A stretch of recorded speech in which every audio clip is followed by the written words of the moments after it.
അമ്മേ വേഗം പുറത്തേക്ക് വാ, ആ ഭദ്രകാളി വരുന്നുണ്ട്. ആര്? അമ്മയുടെ മോളും. എന്തെങ്കിലും എടുത്തോണ്ട് പോകാൻ ചേച്ചി ഈ വീട് മുഴുവൻ തപ്പും. ഞാൻ അവളെ ഈ വീടിനകത്തേക്ക് കയറ്റില്ല. എന്ത് ബഹളം കേട്ടാലും അച്ഛൻ അനങ്ങരുത്.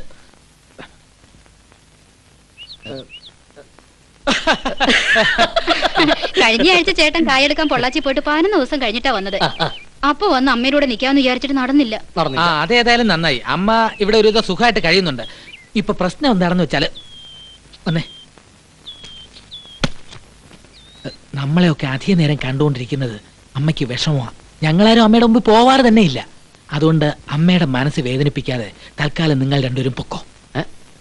അത് അങ്ങനെ എന്തെങ്കിലും വിഷമം അമ്മയ്ക്കുണ്ടെങ്കിൽ ഞങ്ങൾ കുറച്ച് ദിവസം ഇവിടെ താമസിച്ച് വിഷമങ്ങൾ മുഴുവൻ മാറ്റിട്ടേ പോകുന്നുള്ളൂ. എന്ത്? അതന്നെ. അത് വേണ്ട, നിങ്ങൾ ഇവിടെ നിൽക്കും തോറും പ്രശ്നങ്ങൾ കൂടുകയുള്ളൂ.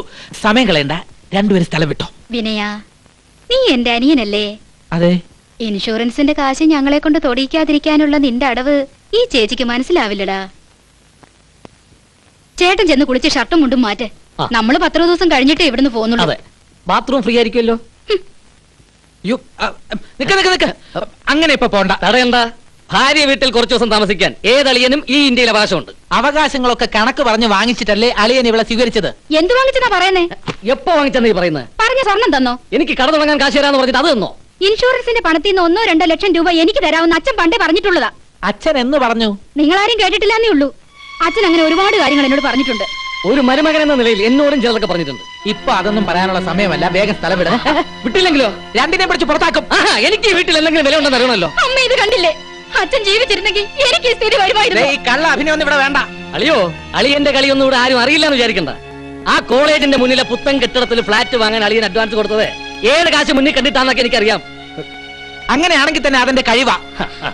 അമ്മ എന്താ ഒന്നും മിണ്ടാത്തത്? എന്റെ മാനസിക നില ശരിയല്ല.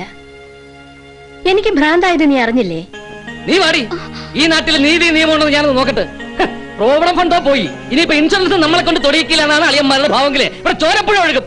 ഞാൻ ഇപ്പൊ ഇത്രേ പറയുന്നുള്ളൂ. നീ വാടി. എന്റെ ചോദ്യം അതല്ല ഉണ്ണിവാസു. ഞാനിവിടെ ഇല്ലാത്തപ്പോ ഈ സ്റ്റോപ്പ് വാച്ച് വെച്ച് നീ ഉണ്ടാക്കി വെച്ച ഈ കണക്കും PND കണക്ക് നമ്മെ തട്ടിച്ചു നോക്കിയാൽ നീ നിന്റെ അപ്പൂപ്പനും തമ്മിലുള്ള വ്യത്യാസം ഉണ്ടല്ലോ. ഇതെങ്ങനെ സംഭവിച്ചെന്നേ പറഞ്ഞേ? ഈ ടെലിഫോണാണ് സത്യം. ഞാൻ ഒറ്റ പൈസ കക്കാറില്ല. ഇതെന്റെ ചോറാണ്. പിന്നെ എനിക്കെന്താ ഇത്? ചപ്പാത്തിയോ അതോ ചിക്കൻ ഫ്രൈയോ? എടാ എന്റെയും ചോറാ ഇത്.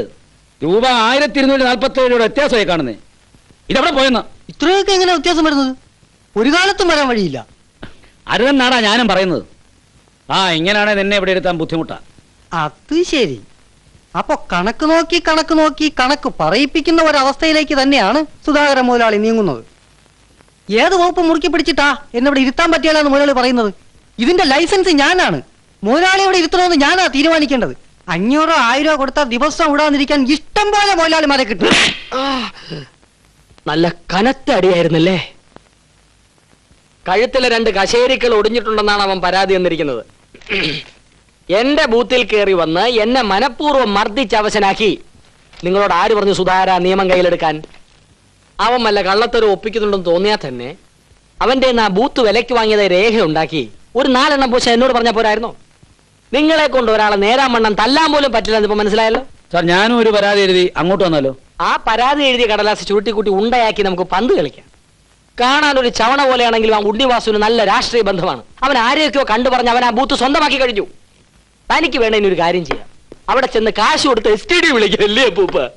സാർ, എന്നാലൊരു നീതി ന്യായവും വേണ്ടേ സാർ? എന്ത് നീതി? ഞാനാണല്ലോ ആ ബൂത്തിന് വേണ്ട സകല ചെലവും വഹിച്ചത്. സാറാണല്ലോ എന്റെ കമ്പ്യൂട്ടർ ഉദ്ഘാടനം ചെയ്തത്. അതുകൊണ്ടാണല്ലോ അത് മറ്റവന്റെ കയ്യിലായത് അല്ലേ പൂപ്പു? പോയ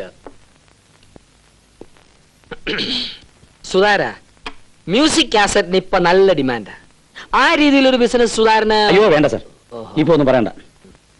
ചെറിയ ഒന്ന് കാണട്ടെ. അയ്യോ, ഇങ്ങോട്ടാണെന്ന് തോന്നുന്നു. ചെറിയമ്മേ. സാർ, അമ്മ അവിടെ ഇല്ല. അമ്മ പറയട്ടെ, തലവേദനയായിട്ട് അമ്മ. അല്ല, എനിക്ക് ചെറിയമ്മയെ കൊണ്ട് കാര്യം പറയണമെന്നുണ്ടായിരുന്നു.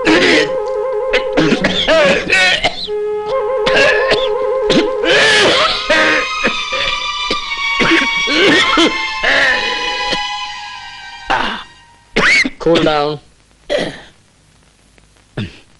ഒരിക്കൽ കൂടി ചുമക്കൂ. എന്താ? ഒരിക്കൽ കൂടി ചുമക്കാൻ. ചിറ്റപ്പന്റെ അതേ ശബ്ദവും അതേ ചുമയും. Keep it up. ഈ താലീസ പത്രാതി വടകം ചുമക്ക് നല്ലതാ, വാങ്ങിച്ചു കഴിക്കാൻ.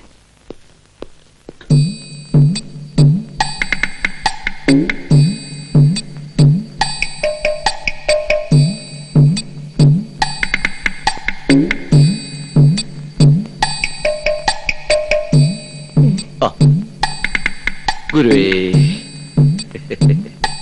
സാരമില്ല, പേടിക്കാൻ ഒന്നുമില്ല. ഇതുകൊണ്ട് ഭേദമാവും. പിന്നെ പറ്റുമെങ്കിലേ പാറശാലയ്ക്കും മൂകാംബയ്ക്കും ഒന്ന് പോകണം. ഒരു യാത്ര നല്ലതാ. എന്നാ പിന്നെ ഞാന്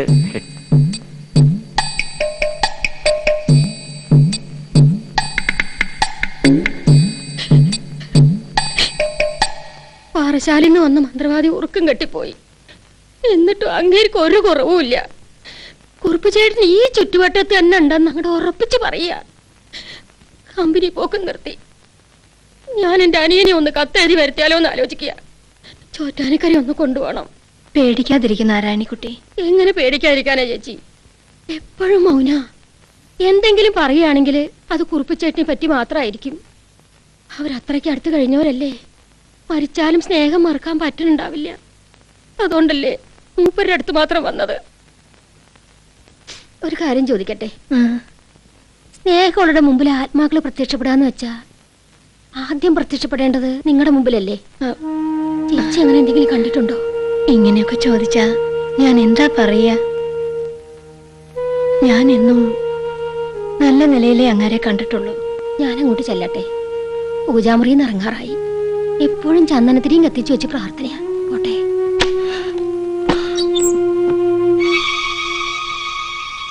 എല്ലാം കേട്ടു. നമ്മൾ എന്താ ചെയ്യാ?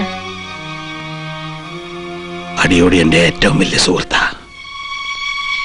ഞാൻ കാരണം അവന്റെ ജീവിതം തരാൻ പാടില്ല. ഞാൻ അവനോട് തുറന്നു പറയാൻ പോവാ. എന്റെ അവസ്ഥ അവനറിയാം. ആരോടും പറയില്ല. എന്റെ മക്കളൊക്കെ വിശ്വാസം എനിക്കവനെ. രാത്രിയാവട്ടെ. അടിയോടി അടിയോടി.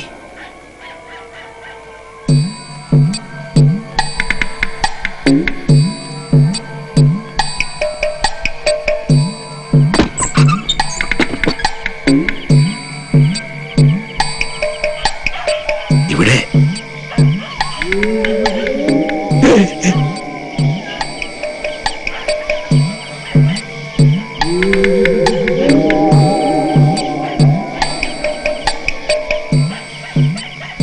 ഇതെന്താ ചന്ദനത്തിരിയൊക്കെ കത്തിച്ചു പിടിച്ച്? ഇത് ചന്ദനത്തിരിയല്ല, ധൂമമാണ്. കത്തുന്നത് എന്റെ ഹൃദയമാണ്. ഞാൻ തന്നോടൊരു സത്യം പറയാൻ വന്നതാ. ഈ കാണുന്നതിലും വലിയൊരു സത്യം പേരെന്താണുള്ളത്? അവിടെ തനിക്ക് സുഖം തന്നെയല്ലേ? ജയിലിൽ കിടക്കുന്നതിന് എന്ത് സുഖം? അവിടെയും ജയിലുണ്ടോ?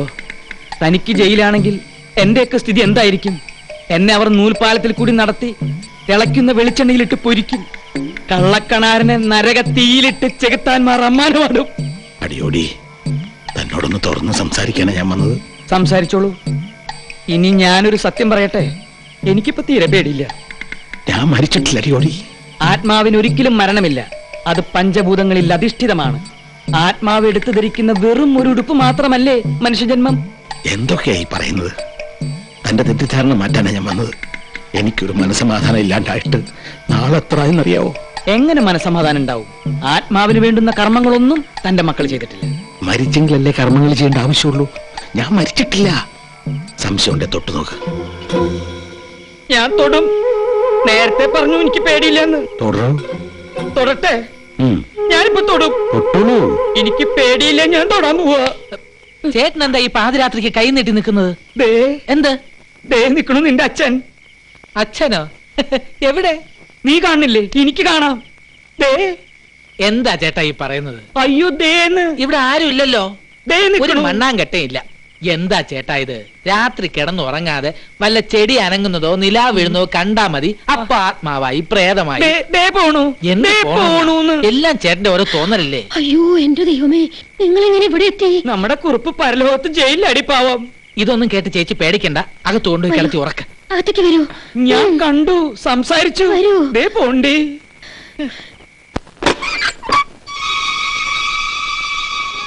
ഞങ്ങളെ ജയിലിൽ കയറ്റാനാണോ ഉദ്ദേശം? അടിയോടി ആരോടും പറയില്ല മോനെ. എന്ന് വിശ്വസിക്കാവുന്ന വിധത്തിലല്ല അയാളുടെ ഇപ്പോഴത്തെ സ്ഥിതിയെന്ന് അച്ഛന് മനസ്സിലായില്ലേ? നാട്ടുകാരുടെ മുമ്പിൽ മക്കളെ നാണം കെടുത്താനാണ് ഭാവമെങ്കിൽ അത് അനുഭവിക്കേണ്ടി വരിക ഞങ്ങൾ മാത്രമല്ല. ഇറങ്ങി പോടാ ഇവിടുന്ന്. എന്നാണ് നീ ഇതൊക്കെ പറയാറായത്? അവൻ പറഞ്ഞത് ശരിയാ. ഞാൻ തെറ്റാ ചെയ്തത്. പ്രയാസങ്ങൾ എല്ലാവർക്കും ഉണ്ട്. അതൊന്നിച്ച് അനുഭവിക്കാൻ തയ്യാറാവണം. ഇടയ്ക്ക് വെച്ച് പിന്മാറാൻ നോക്കിയാല് എനിക്ക് ചിലപ്പോ ഈ വാതിൽ പുറത്തുനിന്ന് പൂട്ടേണ്ടി വരും. അത് നീ മാത്രം തീരുമാനിച്ചാ പോരാ. കൂടുതൽ ബാധിക്കുന്നത് എന്നെ ആയതുകൊണ്ട് എനിക്ക് തീരുമാനിക്കേണ്ടി വരും. ഇതിലും കൂടുതൽ എന്ത് ബാധിക്കാനടാ? സഹിക്കുന്നവർ അതിനുണ്ട് ഞാൻ പറഞ്ഞേക്കാം. അതിനപ്പുറം കിടന്നാണല്ലോ. എന്താവുമെന്ന് എനിക്കറിയാം. മതി, പോയി കിടന്നുറങ്ങ്. പറഞ്ഞു കേട്ടില്ലേ?